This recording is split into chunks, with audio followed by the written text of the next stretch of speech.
Give a hand for Bill Moyer. All right. Woo!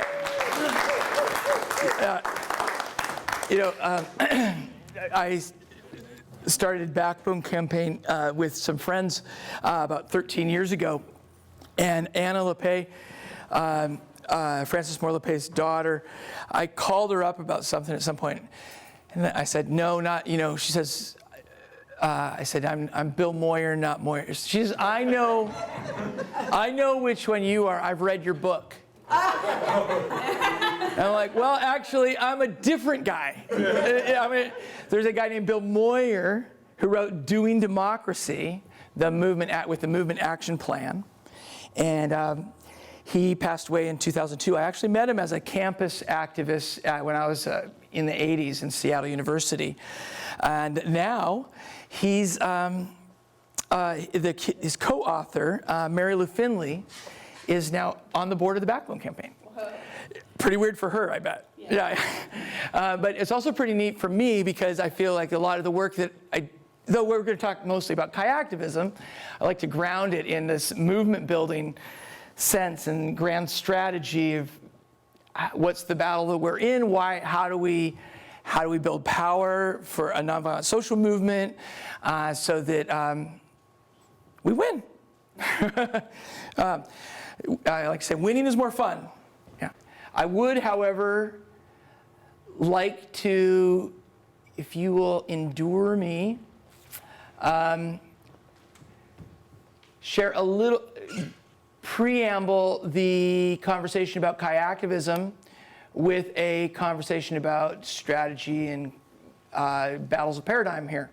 So I'm going to play a slideshow, and actually I'm going to guide us through it. So honestly, I've named this slideshow like 3 different things and just shuffled things around. But I like to ground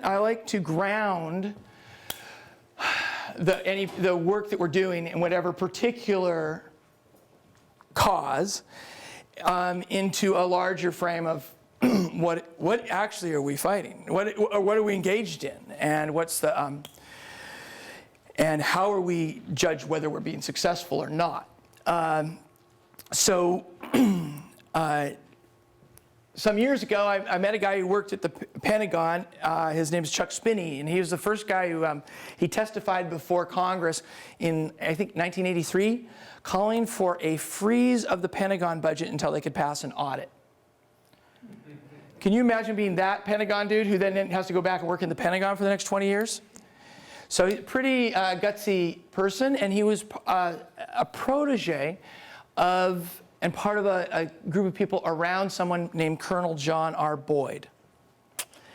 Colonel John R. Boyd wrote the first air-to-air tactics manual. Not necessarily someone we think we want to hang out with that guy, but he did a great deal of work on human creativity and conflict, and basically took ideas around the art of war and updated them. But the art of war isn't always isn't a celebration of war. It can be also to how do we win without fighting, and how do we, what are the different, it's a study of conflict. So although sometimes we can trip over some of these ideas, a lot of my work is, and my name's Bill Moyer, we did this before, but I'm a co-founder of the Backbone Campaign. We started about 13 years ago on Vashon Island from an affinity group of artists responding to the Bush administration.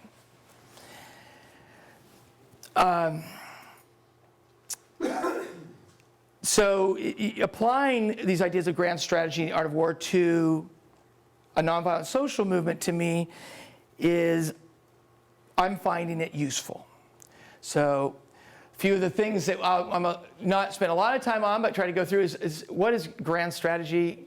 What are the domains of conflict and grand tactics? And you don't have to take notes on this. Will all be, it's online. I can get it to you. So tactics, what's a tactic? It's anything we do. It's like any particular action we take, right? But a strategy, on the other hand, is somewhat, because it's a plan. Like, how are we going to get from here to there? And it's a kind of a combination of tactics, right? So, but grand strategy is something different yet. A lot of times as activists, we get into we do tactic and tactic and tactic and tactic. We kind of think of us as maybe as reactivists, not as much as activists sometimes. But tactics actually just serve strategy, and strategies serve goals. So the campaigns have to, build towards goals, and and the goals are serve vision. So that vision is the big deal. We won't get lost in this stuff. But grand strategy is not a template for a campaign or a template for a strategy. It's some set of principles around how you judge whether in the kind of conflict that you're in, or actually it's how you judge whether you're being strategic with your tactics, your campaigns, etc. So no matter what kind of conflict we're in, we're better off and stronger when we expand our alliances. What's an action and something you've done where you've expanded alliances? Campaign. We work with other groups who have similar goals and join together and be stronger, all of us working together. There you go. So that's certainly a part. And how about other times when you've joined with people who are not your similar groups? So maybe less conventional allies. So we can do actions and campaigns to draw new allies together. Some of these tactics or these things we do are to increase the cohesion of the group. They may or may not be about an outside audience or target. They can be just about increasing the cohesion of the group. Or they can serve multiple functions, of course. And we want to deepen the resolve of our people. We want people to be taking action out of the deepest sense of that these actions and participation in this culture of resistance and resilience reflects their deepest aspirations and values. Because that's what we want. That's how we're going to build a community that is the beloved community, right? It's not just a pastime. It's not a hobby. So, it sounds a little nasty, like we're undermining the alliances of our adversaries. Well, yeah. I don't think that the workers and the railroad workers and Peabody Coal really have that much in common. And so why are they collaborating against the environmentalists to go through the Pacific Northwest or anywhere else? And so we're working to undermine that alliance. We want to decrease their internal cohesion and weaken their resolve. We want them to feel like maybe folks that are engaged in these things are not actually their actions are not a reflection of their deepest aspirations and values. And then we want to win without sowing the seeds for future conflict. So in the Northwest, my favorite example of that is the forest battles of the 90s. And the fact that victory was declared when the courts found in favor of folks used the Endangered Species Act. But now, as an environmentalist kind of person, and I don't even like those sort of labels necessarily, but I can't go in and have a conversation in rural Oregon or Washington State without having a conversation about a spotted owl. That's other work that was being done at that time was about local economies, sustainable forestry, sustainable agriculture, etc. So somebody won, but the cynicism of using just a litigious fight, but not winning together for a bigger changing, shifting the society, did harm to the relationship, made it harder for us to expand our allies to people who actually share our interests. So has anybody seen a spectrum of allies before? A lot of people have probably seen that tool. A lot of people haven't, though. So it's just a framework. It's not like there's no magical, formula, but this is an interesting way sometimes to think about,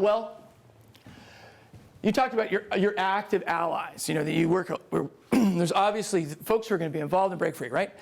And then there's the folks like, maybe they're in that association who haven't been engaged in the anti-fossil fuel infrastructure extreme extraction fights. transport, extraction, et cetera. But maybe break free is an opportunity to bring them in a meaningful way. And so they might be called passive allies.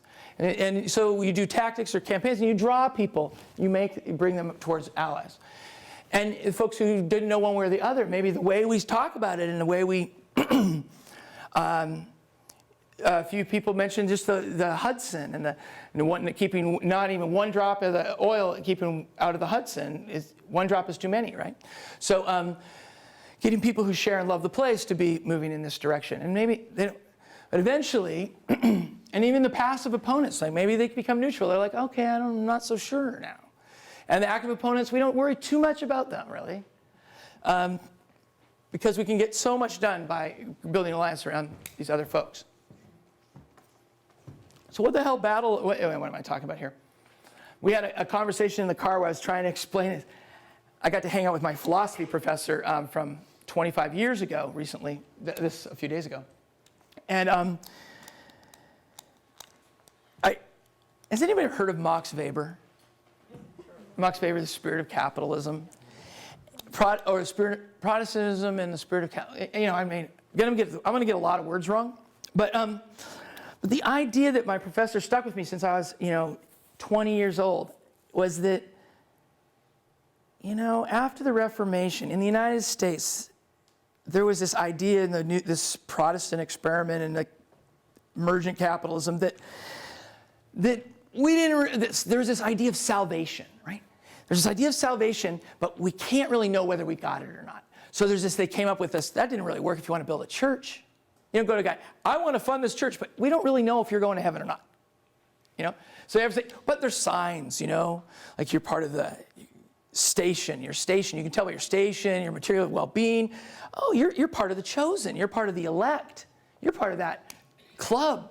So now you can help buy this church, pay for it. So, but that's a really fragmented experience of salvation, And it's actually what I really realizing lately is that it's all predicated on somebody being better off than somebody else. Because if that is it's the gap between you and them that shows that you're up, you're in one of those bottle rockets that's shooting up during the rapture. That's a system that just can't go to equality. That system's never going to take us. There's no interest. There's a spirituality around injustice and inequality. It's basically like that system's like that's a core problem. So yeah, we can talk about rights, right? We the people versus corporations. That's relevant, So I've been struggling with how to frame this for a while, but when you talk to people about rights, they're saying, "What about responsibilities?" And it's like, but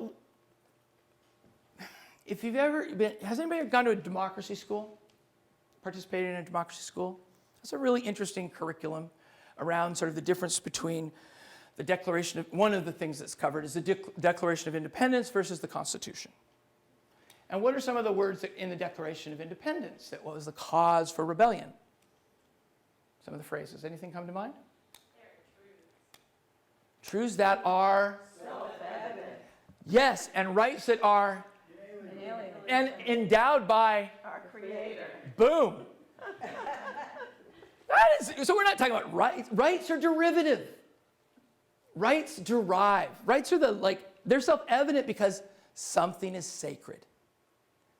So, inequality is sacred in one system, and something else, like our journey, a short, precious time on the planet, the experience of families and our community, and our relationship to this place, the water for me, like the salmon. I want my granddaughter my daughter's granddaughters to be able to eat salmon. There's wild salmon, yeah. I think this is an easier struggle than many in that there's great agreement about the continuation of life at all. Yeah. We're talking about whether or not there will be species. Totally.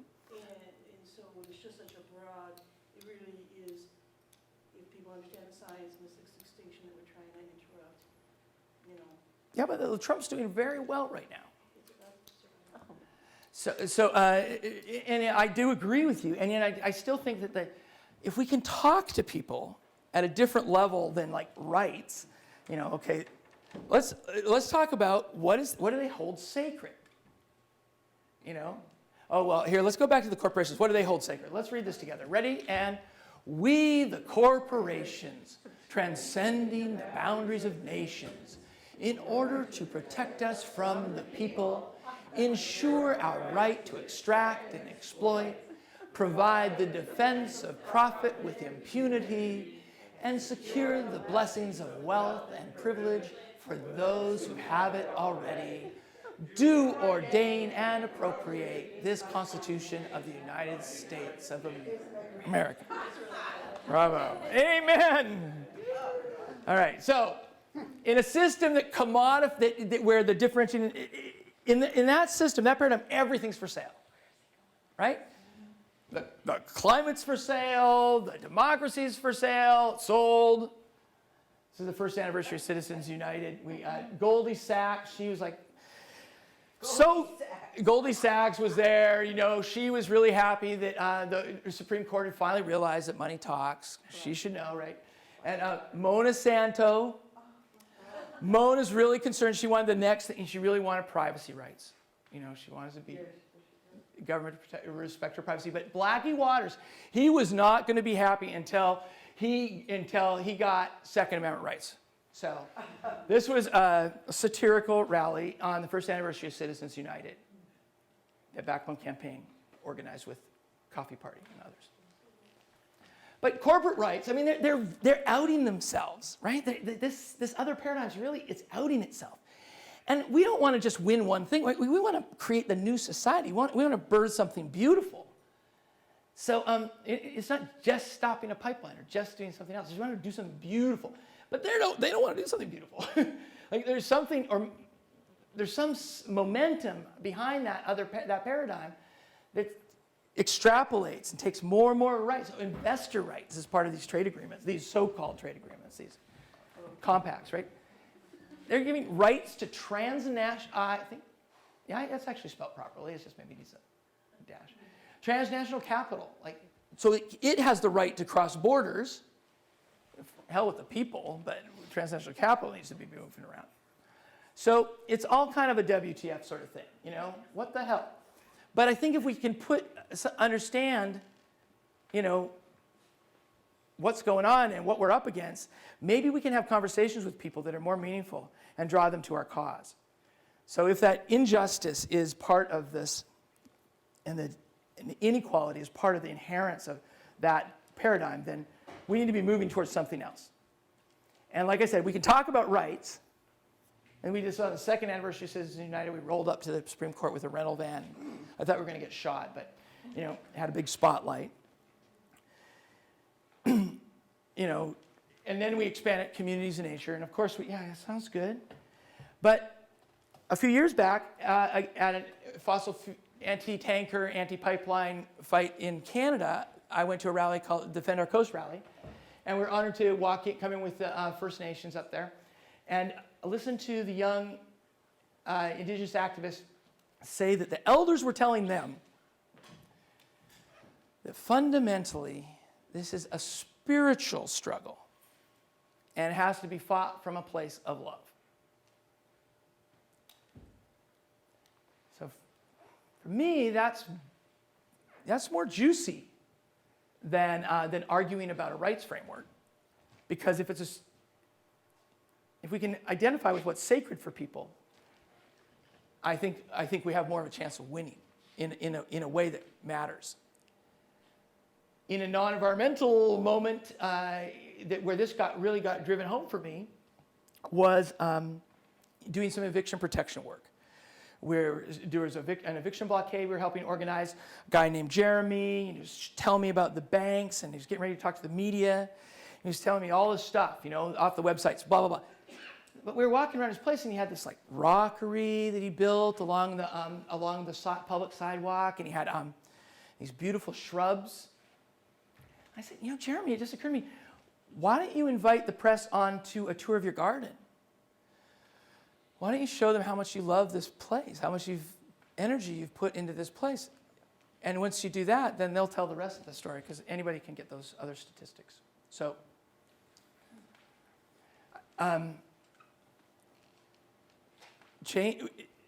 there's another concept around political calculus. Political calculus. Has anybody heard political calculus before? That phrase? A few of us, yeah. So, politics, I've heard, is the art of the possible.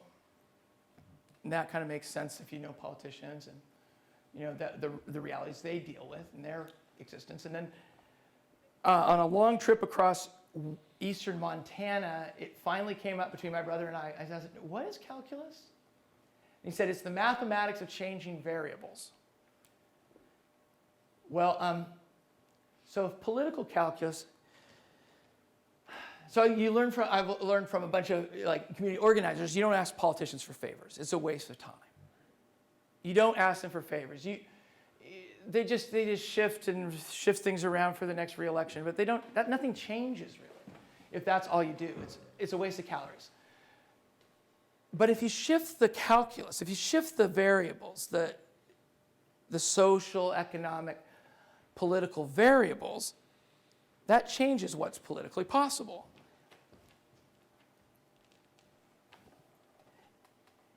And if we're in this battle of paradigms where the sacred, is we're trying to move this vision for unalienable rights of communities and nature and into realm of what is politically possible. Did I misspell politically? That's right. It's right. Oh, thank goodness! The other paradigm has been working to take over with commodification of everything and everybody. So, we have to celebrate what is beautiful in our vision and what people love, like the Hudson River, like the water, and their grandchildren, their obligation to future generations. And we celebrate what they love and bring that vision here. And we need to toxify the commodification of everything and everybody to decrease the power and the purchase in the realm of the politically possible. Long preamble, so then this is, one example of what backbone campaigns engaged in right now with railroad workers and environmentalists, and so rail electrification. We want to do a public belt of rail electrification over the existing rail right-of-ways for run trains more efficiently on renewable energy, draw trucks off of the freeways, and also use the right-of-way for moving renewable energy and balancing the variability of renewable energy. So that's a vision thing. We think it's fun, and lots of people like it, farmers, tribes, workers, et cetera. We've been working with workers who are undermining the alliance of our opponents, toxifying the problem, using tactics. So this is a tunnel in Seattle, and this is an oil train, and we just had to shine some spotlights onto the entrance. And the guy, my organizer, is really cleverly took 2 photos and he created this little animation, which is cute. So, domains of conflict. I'll be really fast with this. Attrition conflict is when you have symmetrical force. If they go up against each other. Is our experience with the world right now symmetrical conflict? No, right? They've got a monopoly on money and guns, and there's just no. So we can't, it's useless to fight. Try to do that. We're not going to get money out of politics with a political pack. That idea always just made me go. Maneuver conflict. Maneuver is when you create momentary advantage with surprise. You take over space to move your message out to the public so that they can they see what you stand for and you can draw them to the cause. But that doesn't last very long. The police come, they shut you down.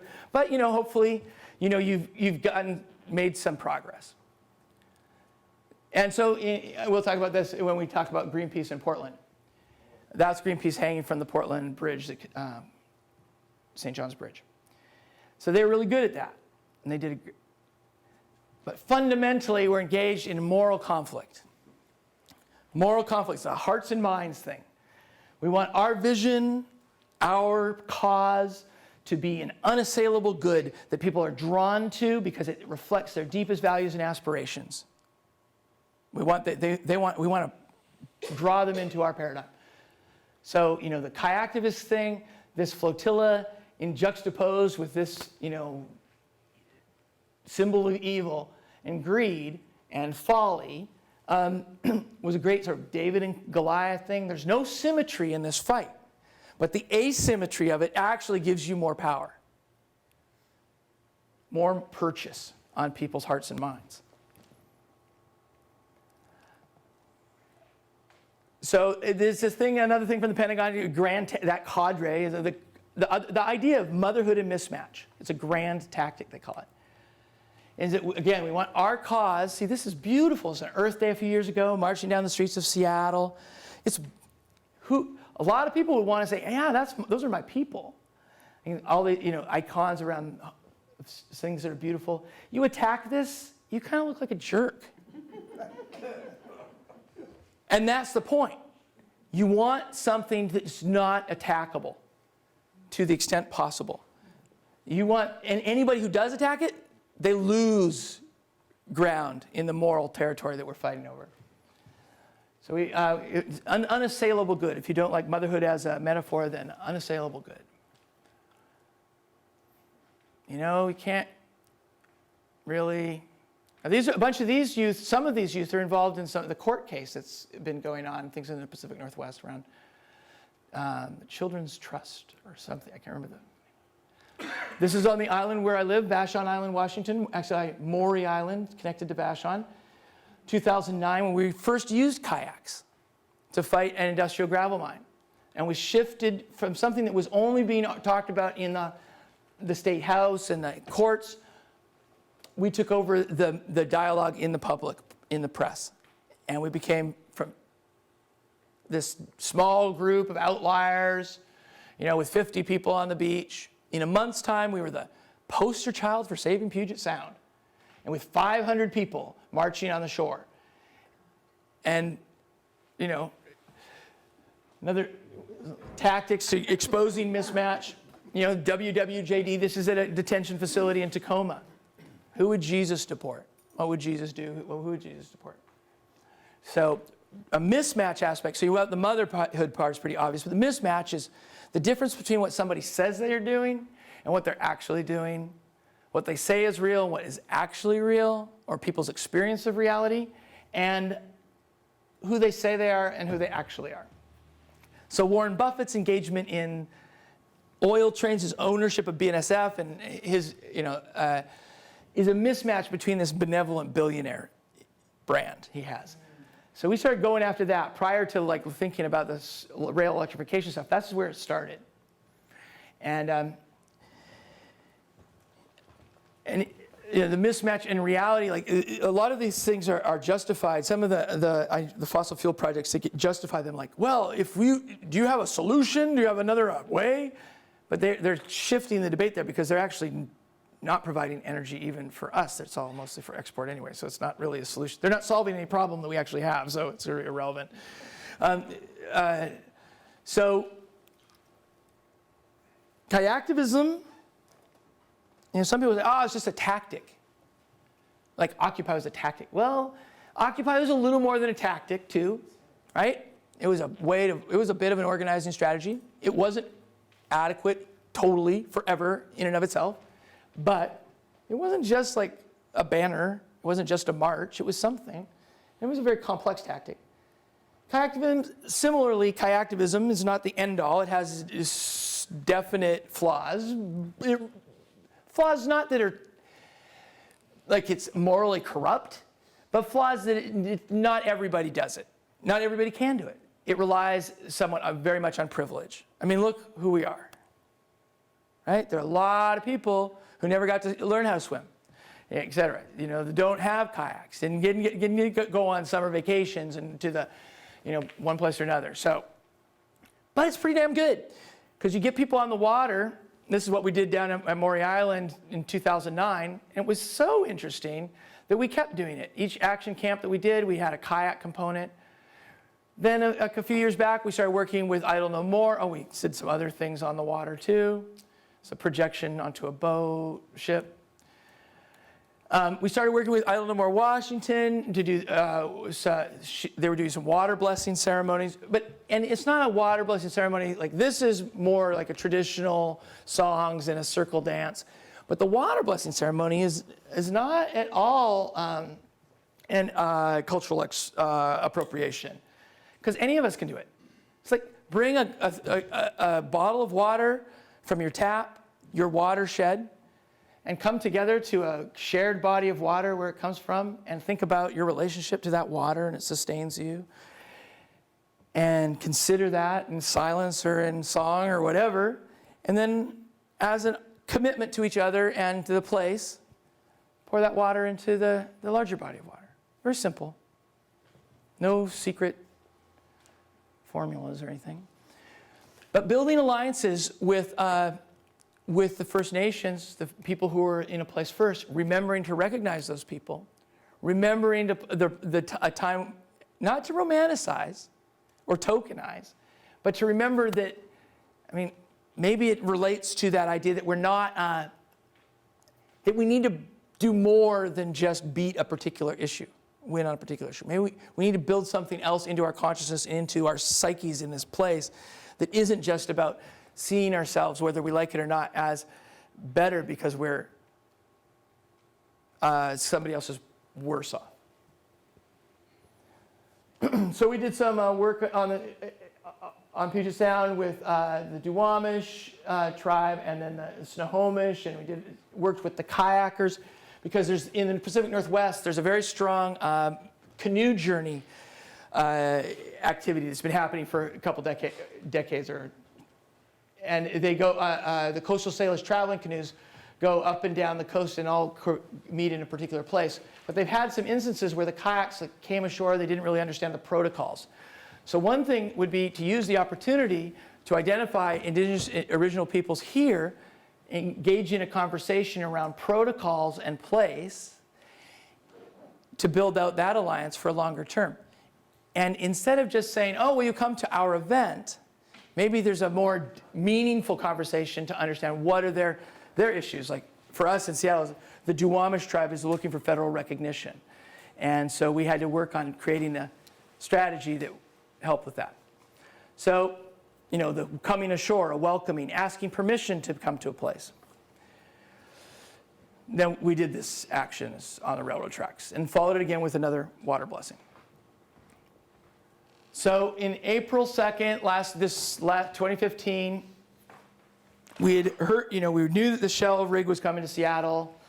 It's kind of intense because climate, I don't actually call myself a climate activist because I feel like it's a hard way to mobilize people. It's so remote usually.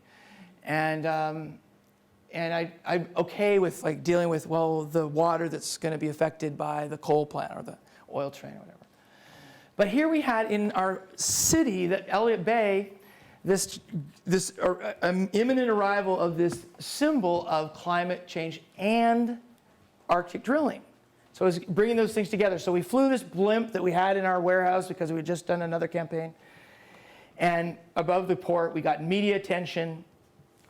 We got the sHellNo website up. And anyway, so that was the start. 2 days later, we did a training on the water. We taught people basic safety skills, etc. So what happened, and it's something to consider, I think, whenever as we're opening up the door of kayaktivism here, is the arc of the organizing that would happen. Some people didn't want the Shell oil rig to come to Seattle.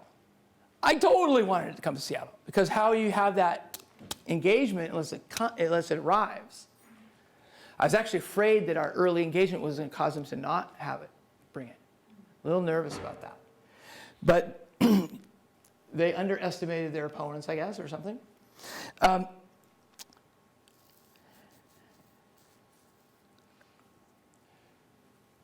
So the obvious idea is not to keep it from coming, it was to keep it from leaving.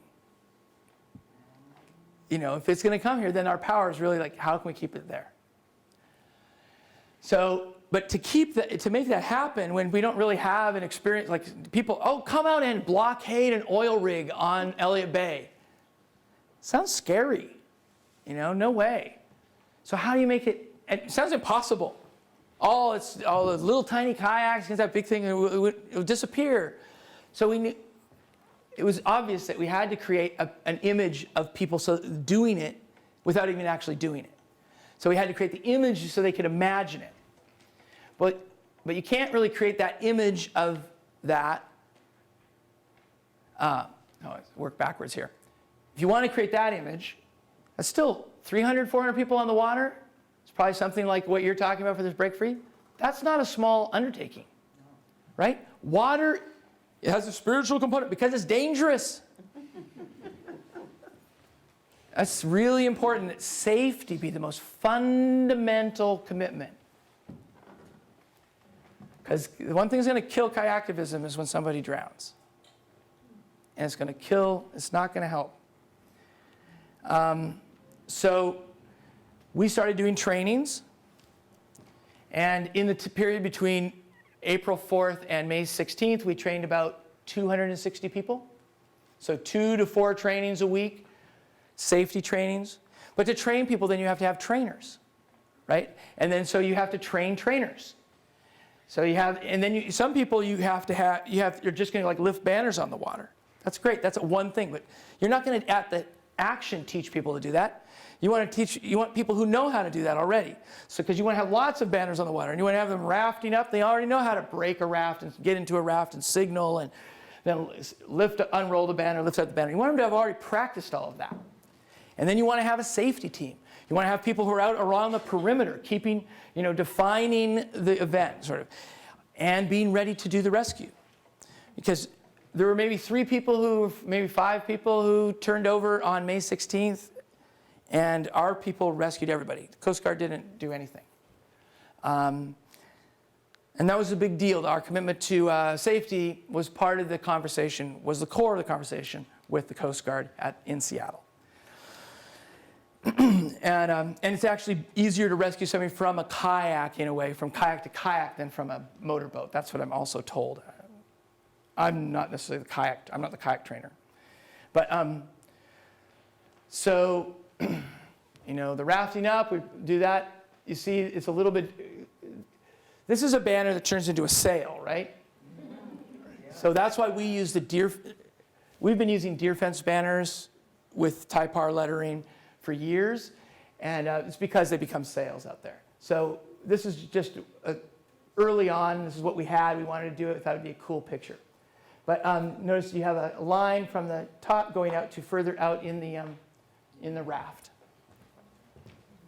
Are the boats tied together? No. So they emerge, they come together, they paddle together, they scooch up, and they put their paddles down across the decks of each, and people can hold on to the person next to them, and if everybody's holding on to a person next to them, they actually could have a hand for doing something else.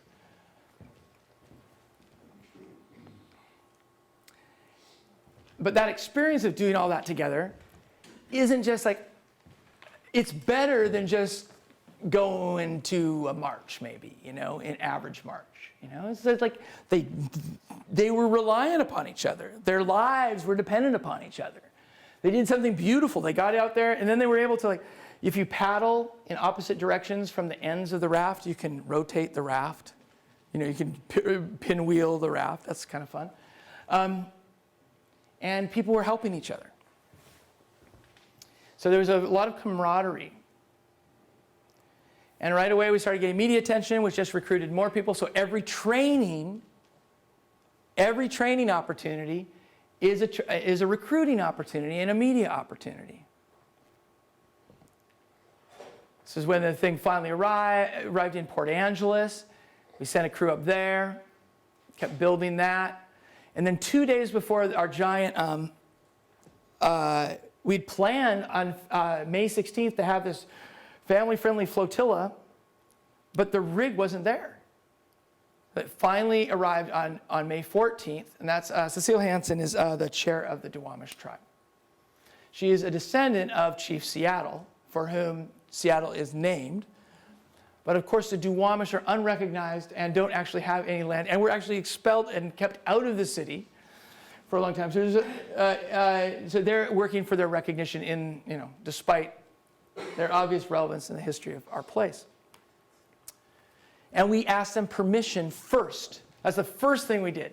Is I went to meet with Cecile to say, we want to do this. It's right near you, a mile from your longhouse, and it's these are obviously your traditional waters and land, and we would like your blessing in the work we're doing. And then I had to learn about what are their interests. So I learned more about the recognition piece. But there's also intertribal politics. So some of the other tribes don't really want them to be recognized, because that might cause them to build a casino and compete or whatever. But it's complicated, and so it really was. And so we didn't want to make it about that. We couldn't be like, oh, this is about the Duwamish sovereignty or recognition. What we did though is we said, well, this would be very meaningful to talk about the people who are at the place where this is stored, and relationship to the people, the Inupiat people, who are up in the place where in Barrow and Chukchi who are going to get the worst impacts. So we brought an elder from Chukchi in, and then the other communities participated. And then on May 16th, we had our family-friendly flotilla, and Shell was good enough to bring our major prop, the backdrop. And this was a non-confrontational event. Nobody risked arrest. We had people helping people get onto the water. The place where you have the most accidents and people tipping in over is at the water's edge. So, and you can't put everybody in the water at the same time. You have to phase it, go in waves. You have to have, so you have to have people helping with the launch process and having multiple launch processes. And then what do you do with the people who are on the water? What's the activity they're engaged in? Where are they going to be engaged? Because once you get on the water, it's like, wow, I'm on the water. People go everywhere. So so you need to contain that energy, which is really difficult to do in the water without pissing people off, and or being fascist about it. So those were elements, roles that were played. All the people with the flags, we created flags for people who were part of the safety team, so that people could know, who they can ask a question to or ask for help from. We had sailboats there, helped them do, banners for their boats. We actually got a rib, a rigid-hulled inflatable boat. This is not our particular rib, but this is another one, a smaller one. Very helpful to have a relatively decent, not 8-horse motor, but like 50-horse motor. So you can you need vessels to bring the media out on. You need vessels to help coordinate out there on the water, sort of shape things. I found and that was my role more, was to be in our rib. And a lot of times it was a very interesting role and really fun, but was to have a legal observer on board. Somebody who could, our own internal media, people taking pictures and video. So that then I could be going right up to where, later when things were more escalated, get right up to the action and be checking on the well-being of the people who were risking arrest or having a more elevated, escalated experience. But not on this day, but still, having those boats is an important piece of it. Radios is another important piece. And then and figuring out how that system works. Why radios instead of phones? Radios are often waterproof. Yeah. And I guess we did it because it's a channel, and it's a technology that's already there. It's like, Yeah, you can call, have a call button. You can all share a channel. It's on all the time. You don't have to be like, oh, am I looking at, oh, is it ringing or is it buzzing at me? It's not like that. It's always, you're always live, basically. And you could have different channels for different teams. And you could have a core central place for a radio hub. And people in Rising Tide and other folks, Earth First, a lot of Greenpeace, they have experience with that. Other people probably have other life experience. It helps them set that up. That day, the arrival of the Solar Pioneer came too. We had found a guy with a barge who was willing to rent it. And then, the problem was having to insure it. We had to go to New Jersey and get an insurance agent in New Jersey to insure it because there's and we learned that because there's an artist who has a farm on a barge in New York someplace that, anyway, that has their insurance through this person. So anyway, we figured that out. Other 98, John Sellers, they figured out the barge at one point. I just handed it off to that. So this is a floating banner. We learned some about floating banners through this project. Those are fishing floats, like from a gill net. In this situation, they were all along the edge. They're also underneath the letters, zip tied underneath those big Tyvek letters. We're still using the deer fencing here. So that's deer fencing. These poles at the end, forget the poles. Don't do poles at this. Stupid idea. But, and don't do it in a current. This is a very hard thing. Don't do it in a hurry either. Just if you have a place, send a crew out the 2 days before to get it situated. Because it'll mess up your program. But you can see that there are also people out there on a paddle board. Sometimes it irks me a little bit that this has a Greenpeace brand on it. But yeah, it's whatever. Okay. A lot of money was raised from Kayaktivism.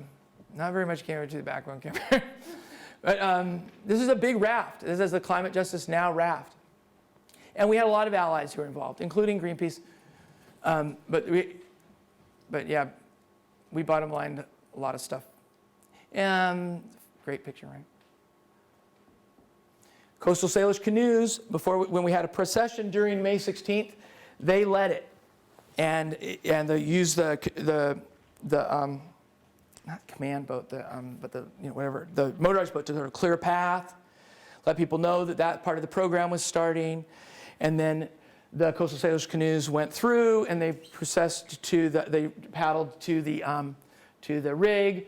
And then at the end, after stuff near the rig, we came back to the shore and came ashore. They did their protocols. No kayaks were allowed to go onto the beach prior to the landing of the canoes. So we had to make that happen. It was a beautiful day. There was an event on the barge early on and then a stage afterwards. We even rented a Jumbotron. Had the program gone as planned, there would have been kayaks in the water watching the rally. It turned out it didn't go as planned, so it didn't matter. My friend Justin Finkbonner, who passed away this December, up cheering on the crowd. His Lummi Youth Canoe. So that rig is not really underway. It's not underway. It's tied up to a dock. Awesome. All right. Another great image. These are 5 Coastal Salish canoes rafted up, and everybody else rafting around them. Yeah, so inherently gorgeous. Yeah.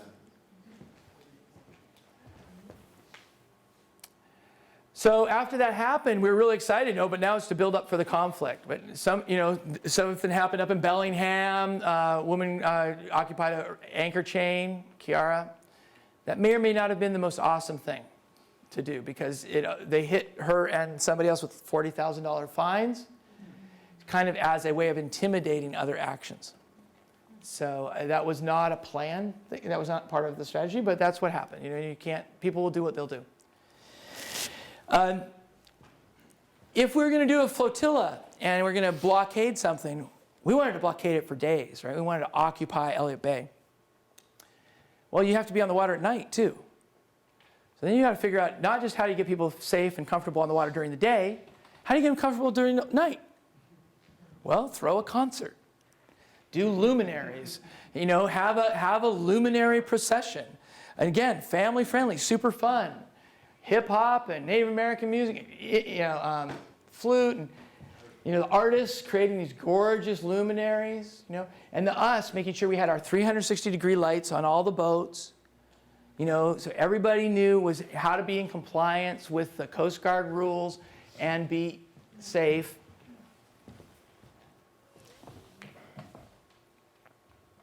And bottom left, that's Paul Chook and Wagner. After we left the barge, the concert, we all processed towards the rig. It's another friend of mine, Carl Wasili. He's a UPIC biologist. He worked a lot. He drove the boat a lot for us. But see, that's freaking gorgeous. Give the people that kind of experience. I was with a movement photographer. He's like, damn, this shit just keeps getting better and better and better. What are you going to do next? How are you going to outdo this? I can't be more beautiful than like flute music with these floating luminaries over a glassy Elliott Bay. Oh, geez. It's awesome. Even the rig looks pretty. Yeah, exactly. Yeah. And it gave us the opportunity to practice making sure we were tracking the perimeter, making sure everybody gets back, that, what do you call it, a sweep at the end. Just all of those sort of protocols. You get to practice without an escalated situation. And you get to practice before it's like, oh, this is our event. We are doing our event. It's building up gradually. And every one of them is an opportunity to recruit. But we needed a place then, because of our situation, not because of not your situation necessarily, but we needed a place to stage from, because we didn't know when the thing was going to leave. And we needed a place to bring kayaks and have people check in. So we occupied the park. We had some mixed experience with that. The police eventually, they threatened to arrest us, then we got to stay, and then they came and took it apart, whatever. Then we had to re-get it established, that space. But we created that spot next to the water. Okay, I'm going to not have you read that. Remember we were talking about maneuver conflict and moral conflict? And you know how so we didn't have a bridge in Seattle. Right? There was no bridge to rappel from. We also were preparing for this for months. There was no surprise. But Greenpeace wanted there to be people who could, they thought if they could have people hold a space and they could buy time for people, if they had more arrestables, because they could support people taking that elevated risk. So it's kind of understandable in their framework why they would want to go first, right? But their tactic was a rope, like a 200-foot rope across the Duwamish River. I begged them to allow us to launch kayaks. I begged them to go first, but go the night before. Go at 9 p.m. when the sun's setting. Because I don't think that the Coast Guard wants, law enforcement doesn't want to deal with you in the nighttime. There's too much unknown. That's my experience so far. And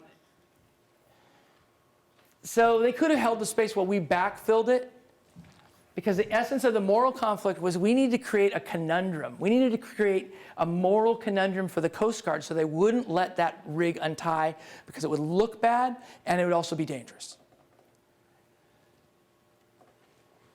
You can't mobilize people for a surprise. Well, first of all, there's no surprise when you've been talking about it for 6 weeks and you got hundreds of kayaks out the place. But you can't mobilize people at 3 a.m. You can't call them up and expect them to be there. You can call them at 9 a.m., 10 a.m., 10 p.m., 9 p.m., 10 p.m., 11 p.m. Be down here in 3-4 hours. That's not a problem. We knew it was going to leave at 5 a.m., or that was our intelligence. So we didn't get to mobilize. It was just, ouch. So we got about 40 people, a few dozen people. We quietly, turned out through the, and it's 4 o'clock in the morning. Greenpeace went, and then we followed. But their rope was cut like 3 or 4 times within the first 15 minutes. So by the Coast Guard, the fire department, the police, whatever. It's like, a pocket knife could cut a rope across the Duwamish. And it's it's a blockade. You can't staff a blockade that's 200, at that point. But we didn't know. We had no idea. We didn't know what we're up against. We didn't know they would release it. We went out there and people were awesome, singing and being brave and going into the zone. But, oh my God, of course, if the Coast Guard had just not untied it, we would have backfilled it. There would have been 200 people on the water. Maybe there would have been, in a day, maybe there would have been 400. Maybe it would have become a village on the water. Who knows? But, so they kind of had to untie then. It's 5 a.m. They're like, boom, okay, there's 50 people in the water. We can deal with that. We'll go through it. It's big enough space. We'll arrest them and get through here. We didn't really even fathom, though, that we thought, well, as soon as they start moving that thing because the tugboat's going to suck us in. Somebody talked about that earlier. Like, oh, I don't know if that's really true, honestly, but it's true. Okay, but we didn't have that. It was never an issue for us necessarily, but we didn't know. I mean, we could have I think we probably could have paddled right into the thing if somebody was really bold, but we didn't. So what we were scared. Like the unknown is more frightening than the known, and so all we could do is retreat back, and just say, okay, well, don't split apart. That was our only plan B for when it left. We didn't want people to risk the danger of confronting one of those boats. And they're not small tugboats. Okay, so people were out there, but you can see it's sparse. And those boats in the back, those are the tugboats. There were 2 in back and 2 in front.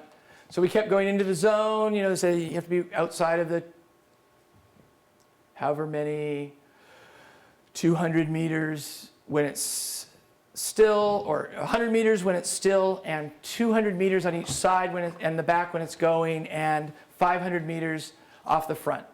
We thought, well, if we hold this space, they won't move, they won't untie it because that'll move the zone automatically behind us, and then we'd all be in violation. So if they have a setback of 100 meters when it's tied up, but then that expands to 500 meters, then all of a sudden, and everybody's at 100 meters or closer, then all of a sudden all those people are now in violation.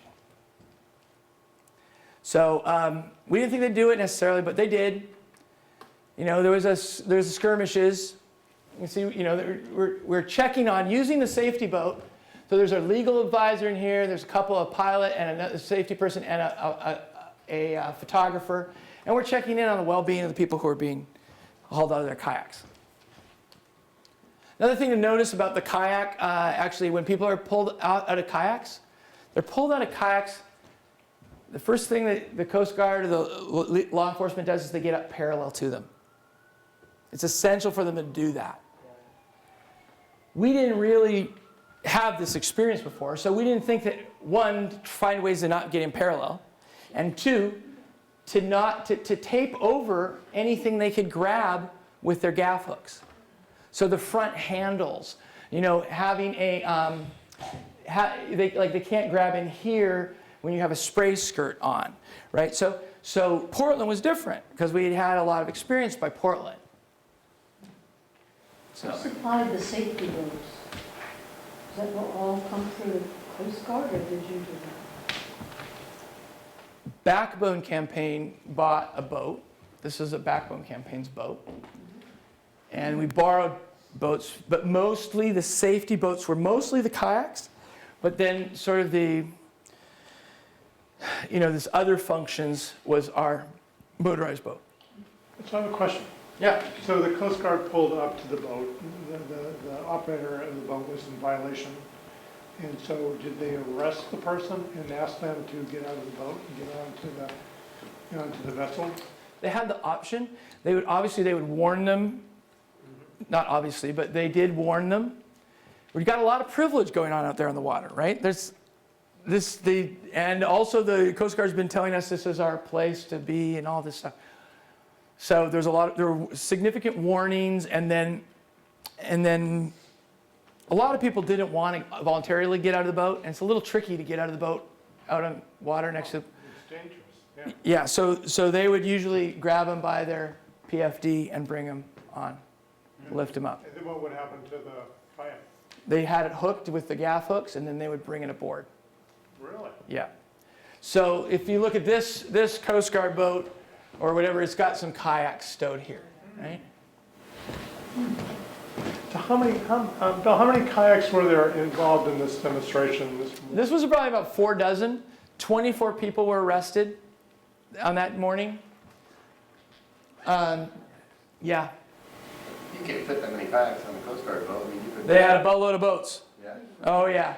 Oh, there was police boats and sheriff boats and fire boats and Coast Guard boats, and they were all tooled up. They had been drilling. They were ready. What about those dugout canoes? They couldn't take those dugout canoes. Now, the canoe is not actually dugout canoe, but it doesn't matter, right? I understand the spirit of it. It's a traditional canoe. It was not risking. They didn't, yeah. It didn't go, yeah.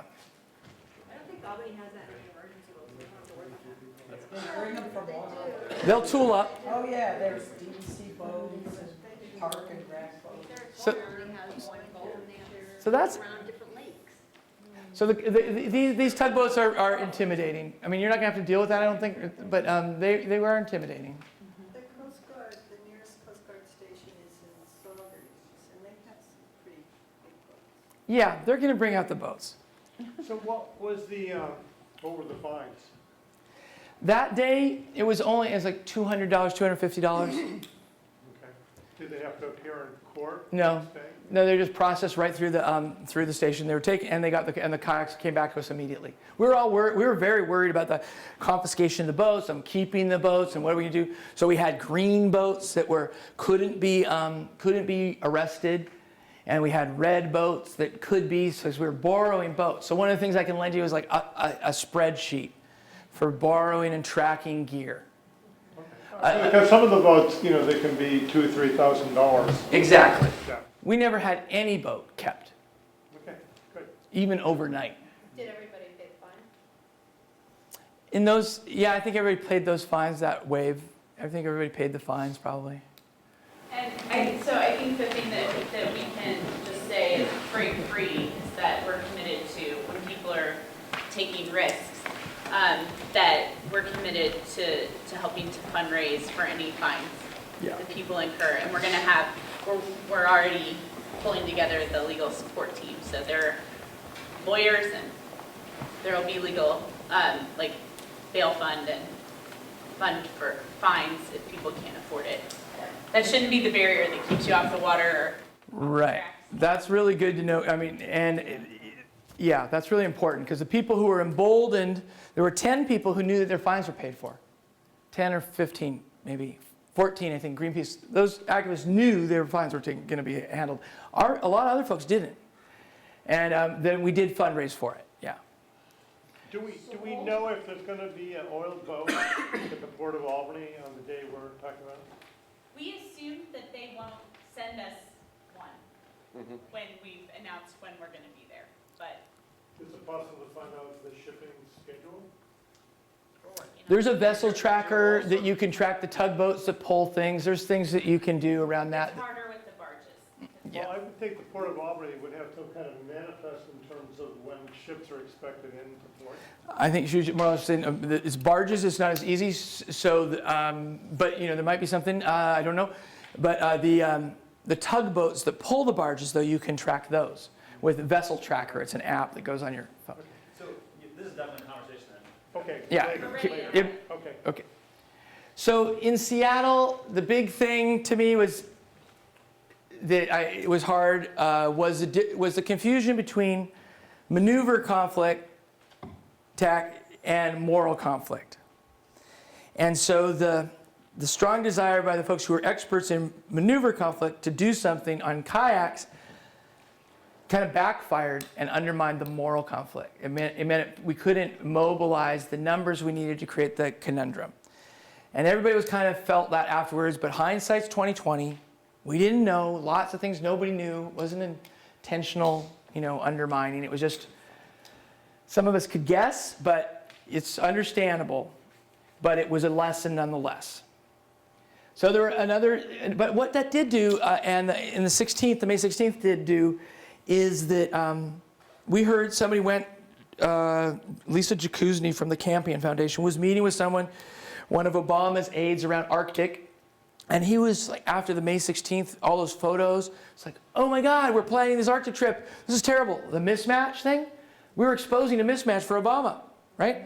And like, what are they going to do? How are we going to deal with that? You know, and so that is when the solution of, oh, isn't there this rule about the walruses, and you can't have wells closer than 15 miles apart? And Shell's idea is the wells that it was going to drill was 9 miles apart. But until that moment, nobody brought it up. So it made this, it changed the calculus, right? It shifted the realm of the possible. And we were able to then get that rule enforced, which meant that the second drill rig was kind of irrelevant. But we did more stuff on the water in Everett for the second drill rig. We got a couple people got arrested, you know, out in the water, early in the morning, always early in the morning. Coast Guard carrying the boats back onto shore. They were arrested Because they went within the exclusion zone.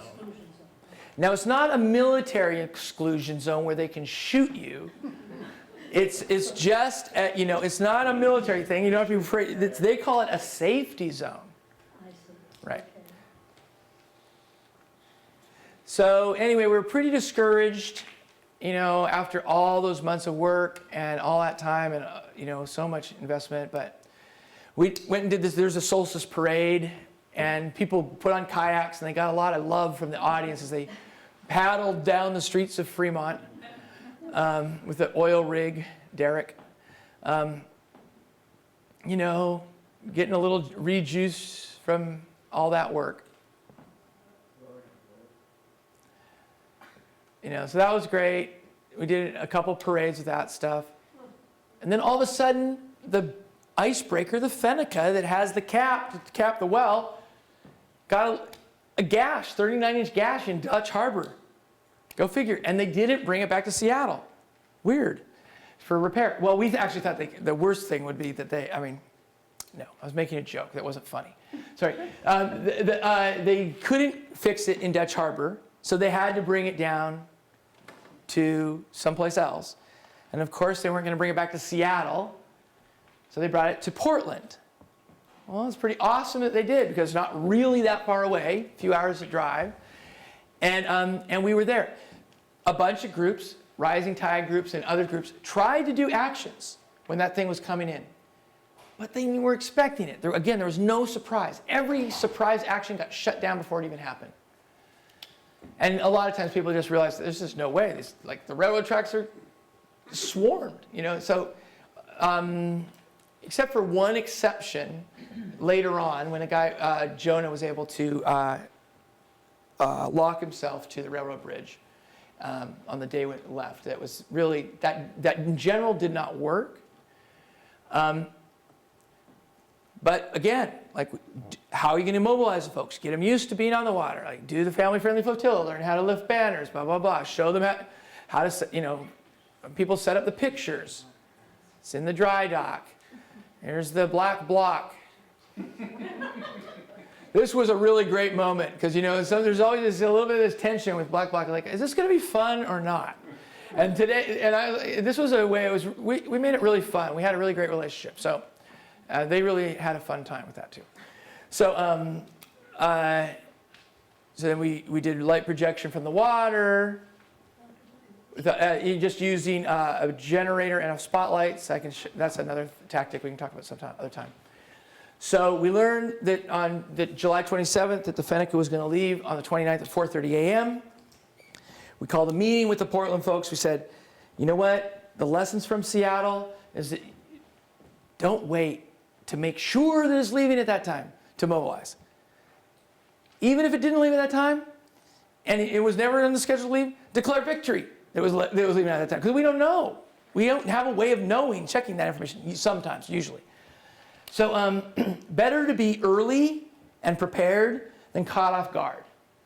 And so we agreed that night that the next day we would take over a park, Cathedral Park.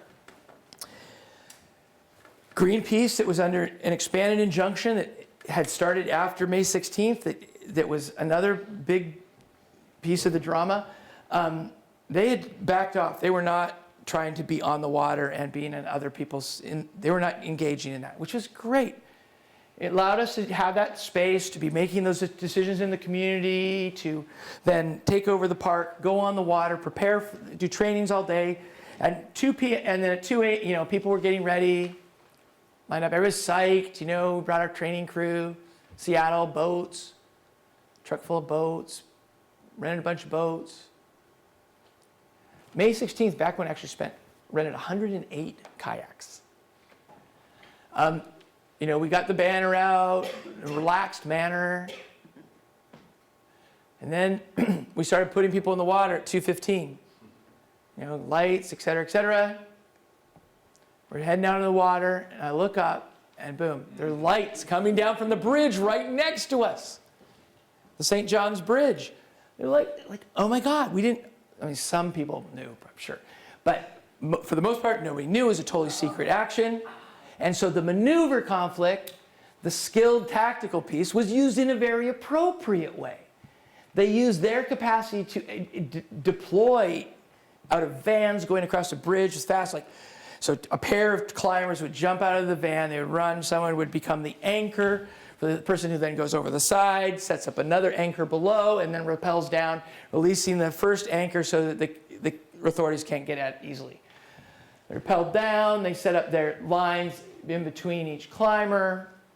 It was brilliant. They were awesome. Greenpeace rocked it. It was the best action. Awesome. Totally effective. And we were still able to do what we needed to do. So the combination was just so incredible.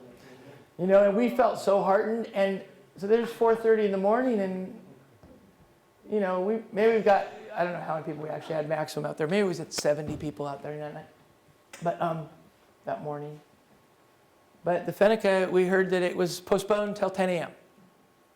And then we heard it was taken off the schedule. So instead of Seattle, where we got mold over, it was really healing that morning, actually, because there was a lot of disappointment and grief. And a lot of people in Seattle were still mad, and who wouldn't be able to come down, right? But and just grieving because they prepared. But you know, so we're celebrating here this morning on the 29th that the thing's canceled, it's taken off the schedule. Didn't do anything all that day. We stayed in the park. We said, don't leave, you know, don't bring the kayaks back to the rental place. You're not going to remobilize. You're going to stick, we're going to hold on to this asset. So we're going to stay here, we're going to set up, we're going to organize people then to then take care of each other, food stations, et cetera, that sort of thing. The next morning, woken up at, again, 5 a.m. It's leaving. For some reason, nobody was really around. We weren't really very ready for it. The climbers, though, were still in the bridge, so we didn't really think it could get through. But the Fennica came down the river, got close enough, the climbers refused to go up so they could trigger the injunction from the Alaska judge. And so they said, oh, you're $2,500 per hour or whatever is your fines if you don't get up. But we rode out, paddled out there, and you know, enjoyed watching the thing do a U-turn in front of us. That was really awesome. You know, we stopped it. You know, it's always more complex, but it was really fun. So then in the afternoon, they came to cut the climbers down. I don't know if it was the smartest thing for us all to scramble out there, but that's what happened. Everybody went out to run interference to the fire department and everybody who's out there. That escalated because, well, they kind of felt like they changed the rules. They've been telling us that this is our place to gather, First Amendment rights, etc. Everybody has a right to the river. It was always about vessels underway. You had to be, you know, have that safety zone in front of. But then, so that we were out there like, what? And they're like, move back 500 feet. Oh. From what? Which boat? You know, what are you talking about? Where's the safety zone? How are you defining it? And then it just felt so arbitrary, and it was maddening. But so we they tried to like keep us away as we tried to scramble in. And at one point then they said, the river's closed. The river's closed? How do you close a river? What about we all have a right to be here, blah, blah, blah, blah, blah. And they're like, no, the river's closed. I'm like, what the river's closed my ass. So anyway, I said, I was in a kayak at that point, and I asked, I want to see the orders. Where's the command? Where's the command that the river's closed? And finally, they got a little tired and they said, well, okay, we're going to detain you. And anyway, they detained me. They took me to this Wahoo boat. They gave me the number to the commander. I called the command center, which was 100 miles away. They're running it from remotely. And talking, what do you mean? So is the river's closed for us? Is it closed for Shell? Of course. Well, blah, blah, blah, blah, blah. Anyway, they didn't like that kind of, and then what happened, of course, is that as they were detaining people, well, how did this, if the river's closed, why do you have a cruiser coming through, And then there's another photo of a tubers got through. They were going through. It's like, river's closed my ass. I'm talking to the commander, and he's like, where are you? I said, I'm on the Wahoo, your boat. Anyway, he's like, you're on the Wahoo. Anyway, it was a funny moment. But they released all the people, no citations. We got back to the docks. Meanwhile, all the other kayakers had been moved off of the river and kept to the side, kettled, like they do in streets as well. But there was one wonderful guy, Michael Foster. He was going quietly to every person saying, there's going to come a moment when that icebreaker is going to come through. And you're going to have a moment to think. You have a decision to make. If you're an experienced kayaker, you need to go. And if you're not an experienced kayaker, you need to think about it, and then you need to go. and hell yeah, people did. It was such an outrage, and we had hundreds of people on the shore. The dock was weighed down. Their ankles were getting wet. They were chanting, "Stop that boat! Stop that boat!" It was incredible. You ever go to a sporting event and you think, oh God, if only this energy would be for something that mattered. And here it was like that. It was freaking amazing. Talk about shifting the political calculus. Regardless of oil prices, they had 10 more years before they were going to draw oil out of the Arctic. This is the kind of uprising they got. People blatantly evading the directions of the police on the water, having a nonviolent riot on the water, being cheered on by the populace, being live cast. They had 10 more years of that? No, thank you. That's not very good for their brand, etc. And the politicians, who's going to back them up? So, it wasn't that much longer that Portland then refused all fossil fuels projects or something, right? So shifting the political calculus, moral conflict, drawing people to our cause. It was an amazing moment where people went out there. They were all brave. Some people were very inexperienced, and sometimes like this, these folks started like swinging their paddles at the Coast Guard. That was one moment that I wish they had gone through a little bit of a nonviolent direct action training. Yeah, so the ski-doos, they're racing around, real jerks, some of them, really, really assholes. But anyway, but people were great. The people were great, and it was really bonding. Oops, yeah. And after, you can see it's past the bridge now. They had taken down just enough climbers to get a gap wide enough to go through. They finally, got through the kayakers. There were boats strewn everywhere. It's crazy. But then this woman started paddling out across, and their boats raced up to try to intercept her. And she just kept going and going, and she didn't really realize where she was. And then and the Coast Guard got on the wrong side of her. They made her in between them and this Fennica. Yeah. And we're screaming at them to stop, cut the engines, stop, because we were really scared. That was the most terrifying moment. So we thought the worst case scenario is somebody dies, right? And so here's her head. She just fell over when she was in between the Coast Guard and the hull of the ship. She tipped over? Yeah, she tipped over, not on purpose. She just tipped over, and there's her head. And that was the last we saw her, because we were in our boat watching, and we're, these circles with the X's through them, those are the side thrusters for the icebreaker. We were freaking out because when we saw it, the next thing we saw was a kayak and no kayaker, no swimmer. So for a couple minutes we had that There's some video of it, but the audio is so traumatic for us, and the video's going on, otherwise this is not even worth it. I pulled a few frames from that. But yeah, the Fennica got out. We're not playing attrition conflict. We're not going to keep them there forever, right?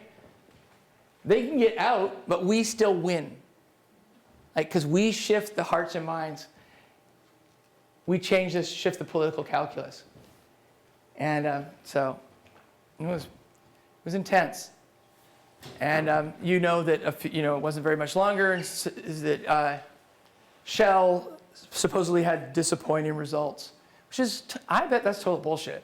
Because I've heard that in the Dakotas, there was a time when they drilled all these wells. They said, "Oh, disappointing results." They cap them, and then they're not going to say, "Oh, well, we just ran out of."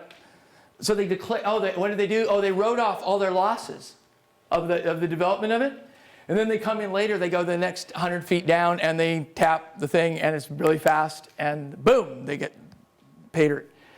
So I think that Shell we already knew there was division within the corporation, et cetera. So I don't think it had anything to do with their results up there. So then we started using Kayaktivism on the Snake River. We didn't use it. Folks called us out to help them do a water banner on the Snake around dam removal. A fun thing to do, we had a 6x6 kite, our guy Rod Tharp. Lots of great people were involved. Everybody's innovating, it's so great. And he had a 6x6 kite that we'd hold, and then we'd hit the throttle and it'd go up, and then the line would feed out, and then there was a loop in the line, and we clip the net banner to one place, and then clip it to the rope, the line for the kite, and then be able to fly banners around. We learned so much, it's like, sure, we can do that. So this is the gate off the gates of Mansion on Lake Washington. So anyway, let's stop there.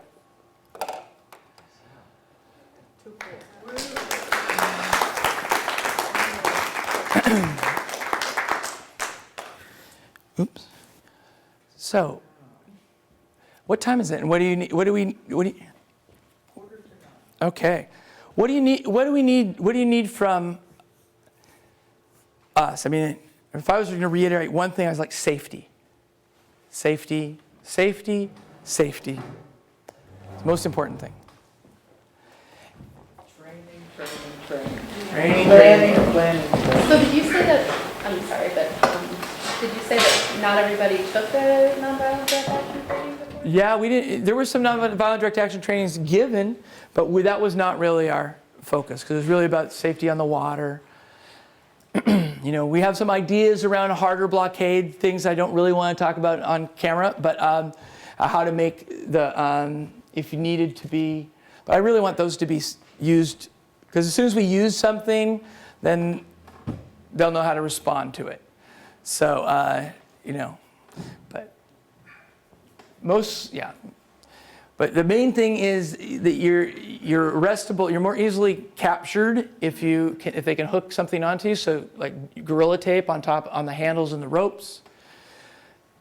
If that's the situation you're in. If you're in that red zone, willing to risk arrest. What we found is a lot of people risked more than they ever said they were going to risk because of the moment. But taping over and then trying to maneuver so that they're not parallel to you. I noticed the water in most of the shots seemed really family-friendly. So sometimes the river here can be very turbulent, even though it's a river and you have the current going one way and it's blowing a stink the other way and it's pouring. So you have to have some kind of a contingency, like time plan, or not doing it this day, we're doing it the next day. And there's a lot of logistics. I guess if there's a safety issue, you have to go in the favor of safety.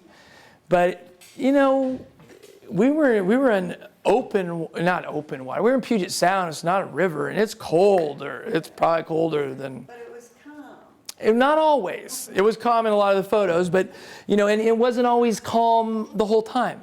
Like it would be calm for a period of time, and then rough at another period of time. Maybe there's less good photos from them because the camera's going like this, and you know. So I'll say that one thing that for an action like this to work, for Break Free, that we really need is for people who are excited to help do those logistics and help be part of the team that makes sure that we have people who understand how to teach everybody to be safe and to sort of maintain that culture of safety on the water. We need some people who are excited to step up and point people on those things. And then we need lots of other people who want to come and learn from those people. We will be offering nonviolent civil disobedience training, and we can't say yet whether we think that, that there will be a civil disobedience action on the water, but we want there to be an action on the water no matter what, I think. And so we will be asking everybody who intends to participate, even in a support role, on that day to try to make it to one of the civil disobedience trainings, because it's helpful to learn to get to know the people you're going to take action with a little bit, but also to get to know yourself and how you feel about being in different positions before you're in them. And I guess I would say from my perspective, talk to Marla and I after this if you want to be in the kind of organizing, coordinating team. Because I think if we have sufficient folks who say like, yeah, we want to do something kayaky, blockadey, whether it's a tactical blockade or whether it's a moral, yep, I'm losing all my words, but it doesn't matter. Moral action, a moral framing action that we want to make sure that if we have a strong coordinating team, we can find people who have done this before, come and do actual training for trainers with us, make sure we have a system in place so that we really check all the boxes, cross all the T's and dot all the I's. So yeah. And we do think we're going to have that sort of place where we can gather the gear. We're working on that right now, that we won't have to occupy and be afraid they're going to take it away from us. This is for I'm sorry, I'm passing around a sign-up sheet for Backbone campaign if you're interested in learning more about getting information from what other trainings and things that we do and projects that we're involved in. So you don't have to answer all those questions. You can just do whatever feels comfortable. So, One observation from hearing the whole story for the first time after having watched these images of various actions come through while they were happening is that for those of us across the country who were seeing little clips and images of this, there was no way to tell which actions were accomplishing specific tactical goals and which ones weren't. Right. Only now do I have any sense at all that there was a difference and that some actions blocked the boat and some actions didn't block the boat. The images we saw were incredibly powerful in either case. Which is a fascinating thing, right? So people said to me, yeah, it doesn't matter. You don't feel bad because as far as we're concerned, you stopped it. We have no idea. Right. Somebody told me, yeah, they blockaded. They kept the Arctic drilling rig from going to the Arctic. Like, interesting. Okay, well, so, yeah. Yeah, it's very fascinating. And so, and honestly, I think you have to be really clever to come up, an affinity group is going to have to be really clever to come up with anything that's even close to surprise. And I think I'm really cautious about that, because to the extent that energy goes in a way that actually doesn't have a chance of fruition, if the impact is the same either way, to not confuse one with the other, or if you can achieve the same goals. But if we can figure out ways to do things that, are a little stronger, harder, faster, then great. Definitely. Right? We want to have that inspiring edge too, of course. Were you thinking of having the kayak action, or were you thinking of doing something with tracks and the bomb trains? Both. Oh. Because the oil comes in on the bomb trains and it gets offloaded into tanks at the Port of Albany. Right. And then the oil gets loaded into barges that go down the river. And so it's all part of the same system, and we think it's a beautiful opportunity to be taking action in both places. If it's possible at the same time, within sight of one another. We're trying to figure that out. But if not possible, still in the same general vicinity, the same part of the world, and in solidarity together. Thank you.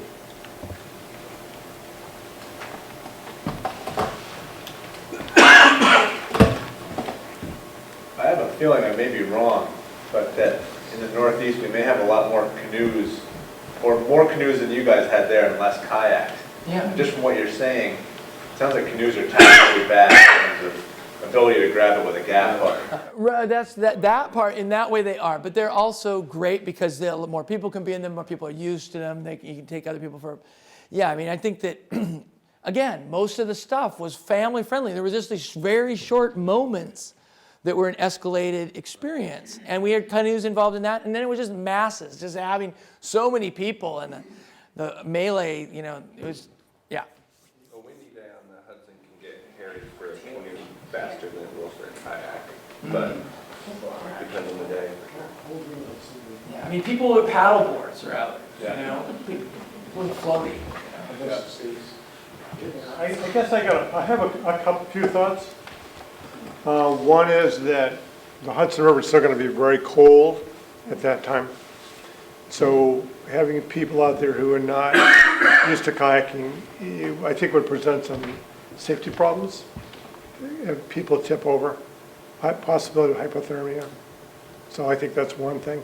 That thing is, I'm just trying to think where the port is located. You got, one of the strange things about Albany is Albany does not have a kayak launch.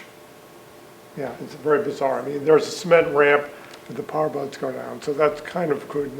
That's probably maybe about a quarter mile, maybe up above the port. No, see, my thing is it might even be further than that. Probably further, yeah. Then a little further, a little north, on the other side of Rensselaer, there's a gravel beach, and that's where most of the area kayakers who come down around this area.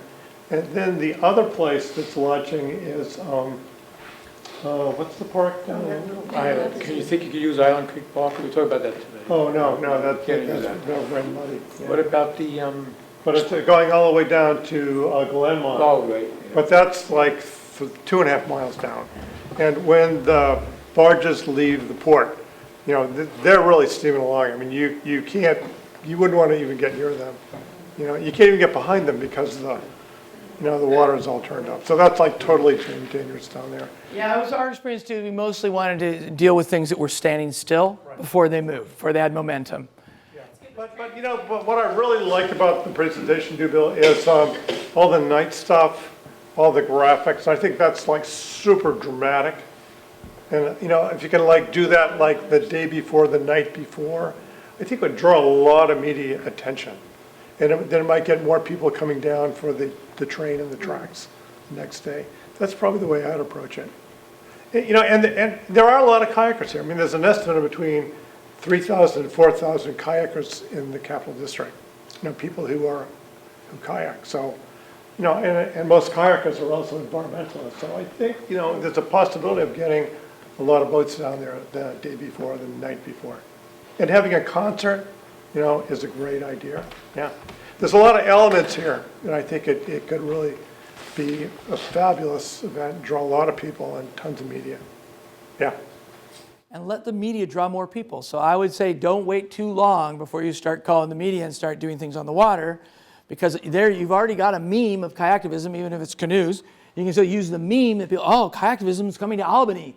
Oh, it's going to blah, blah, blah, blah. And then they start telling this narrative that then then all those 4,000 people are hearing about it. They're like, hey, you want to go down?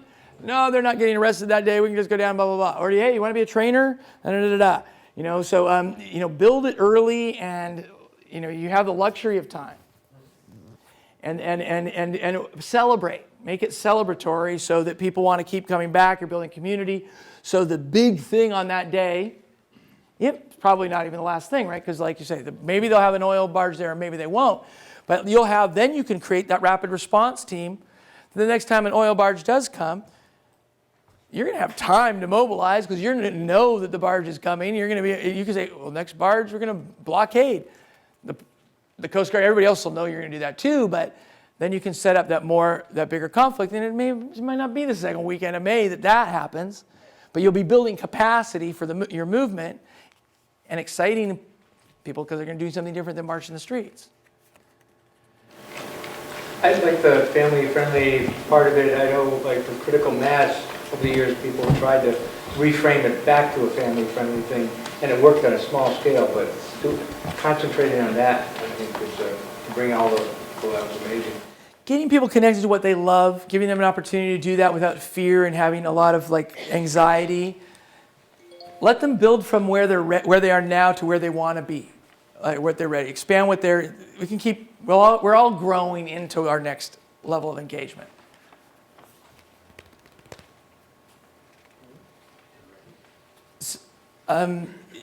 So I have to do this because Backbone Campaign's a really scrappy group. We did not have end-of-year mailings to the rest of the whole world, millions of people raising millions of dollars from Kayaktivists.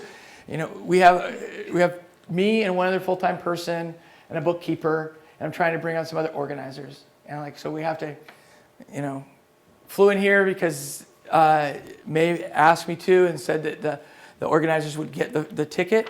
But it would be super great if people appreciate the work that we're doing, not just in the Kayaktivist Summit, but yeah, that was a big lift for a little scrappy organization.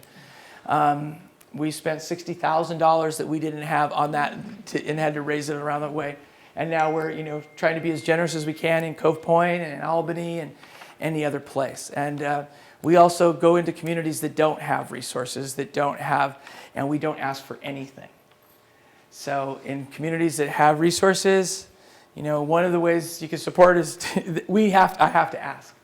And because this movement we're not going to win with money, but it's going to be a really hard fight without any money. It costs money regardless.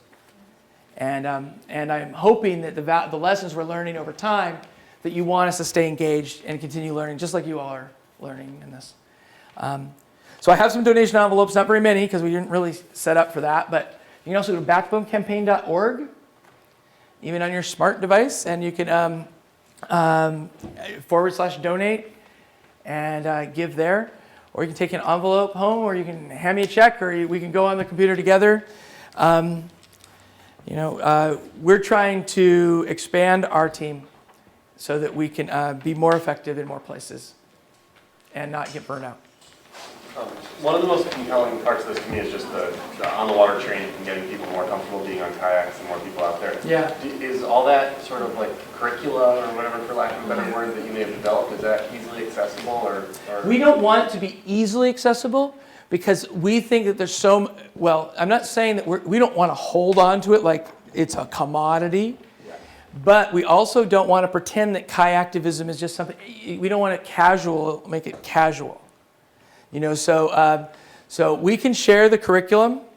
I'm totally open to doing that, especially if we're sharing it with people who are like, you should have an ACA certified American Canoe Association trainer.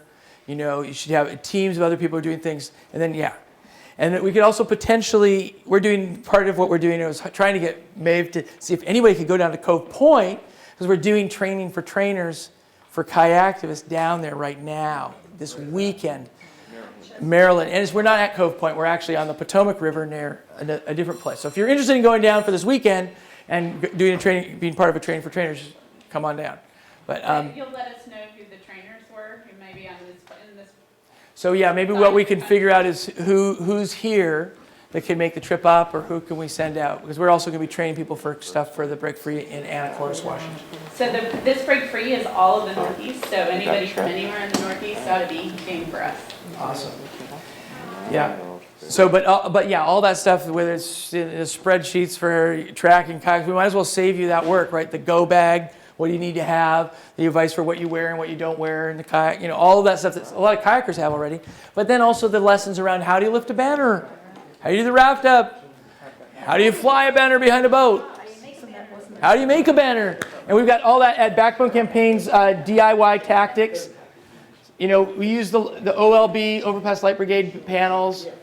You know, we've used helium balloons. That's also a deer fence banner. You know, stage lights. And yeah, that was good.